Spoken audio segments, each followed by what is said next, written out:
Neyyar dam irrigation security ഓഫീസിന് സമീപം കൂറ്റൻ പൂമരം കടപുഴകി വീണു. ഇന്ന് പെയ്ത അതിശക്തമായ മഴയിലും കാറ്റിലുമാണ് സംഭവമുണ്ടായത്. മരം വീണതിനെ തുടർന്ന് എൻട്രൻസ് ഗേറ്റിന് സമീപത്തെ ഹാൻഡ് റെയിലും മതിലിന്റെ ഒരു ഭാഗവും തകർന്നു.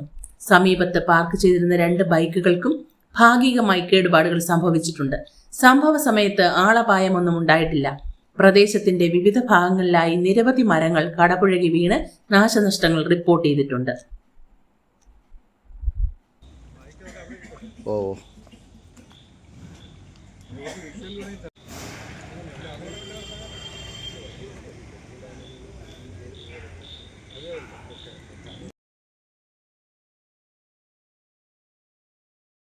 ഏകദേശം ഒരു 5 മണിയോടുകൂടിയാണ് നെയ്യാർ ഡാമിൽ വളരെ ശക്തമായ ഒരു മഴയും കാറ്റും പെട്ടെന്ന് വന്നിട്ട് ഡാമിൻ്റെ ഫ്രണ്ടിലുണ്ടായിരുന്നൊരു പൂമരം കംപ്ലീറ്റ് ആയിട്ട് കടപുഴകി വീണു.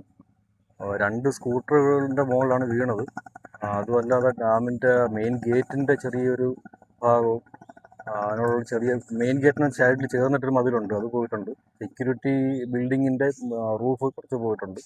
പിന്നെ ഹാൻഡ് റെയിൽസിന് കുറച്ച് നാശനഷ്ടം ഉണ്ടായിട്ടുണ്ട്. ഇത് ഉടനെ തന്നെ ഫയർഫോഴ്സിനെ വിളിച്ച് അറിയിക്കുകയും അവർ വളരെ കൃത്യമായിട്ട് വളരെ പെട്ടെന്ന് എത്തുകയും ചെയ്തു. വന്നിട്ട് ഉടനെ തന്നെ മുറിച്ച് സൈഡിൽ ഒതുക്കിയിട്ടുണ്ട്. അപ്പോൾ മറ്റ് നാശനഷ്ടങ്ങൾ വളരെ കാര്യമായിട്ടില്ലെങ്കിലും പെട്ടെന്നുണ്ടായ ഒരു കാറ്റും മഴയും മൂലമുണ്ടായ ഒരു അപകടമാണ്. ആളപായങ്ങളൊന്നും ഇല്ലാത്തത് വലിയൊരു ഭാഗ്യമായിട്ട് കരുതുന്നു.